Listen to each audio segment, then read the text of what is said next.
گلگونه ها نامهربانی آتش انزل آتش انزل گلگونه ها بی هم زبانی آتش انزل آتش انزل میخواهم از تو تا سحرگاه بخوانم افسرده‌ام دیوانه‌ام آزرده جانم گلگونه‌های وحشی دشت امیدم وقت سحر شد خاموشی شب فردا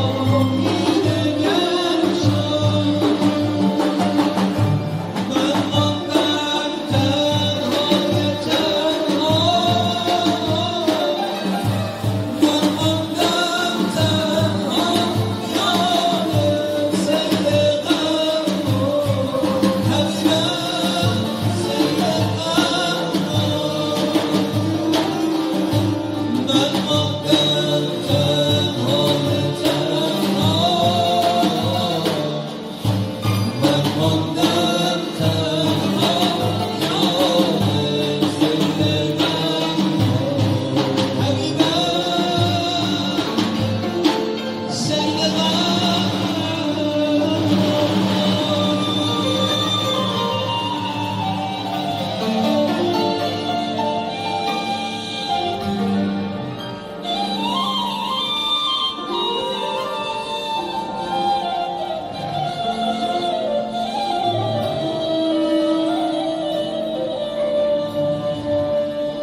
ای ساکن جان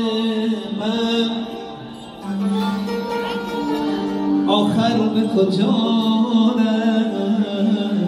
رفتی در خانه نهان گشتی یا سوی هوا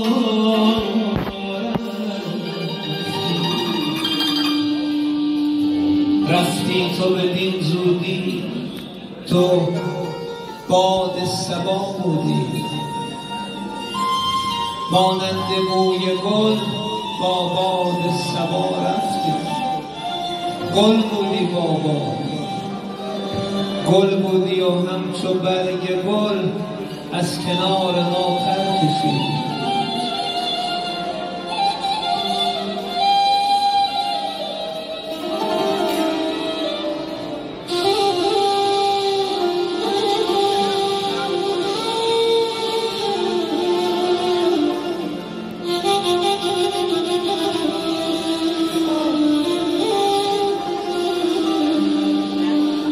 نه باد صبا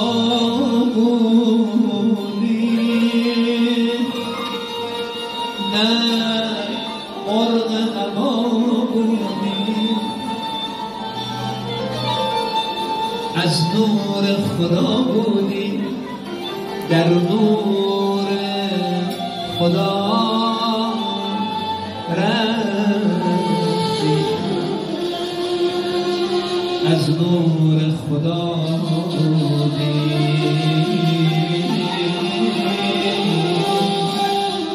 در نور خدا رفتی تمام شما به خوبی مرحوم محمود شادروان حاج اصغر آقای دهقان رو میشناختید شاید خیلی از شما میدونید که این مهربان چقدر مهمان نواز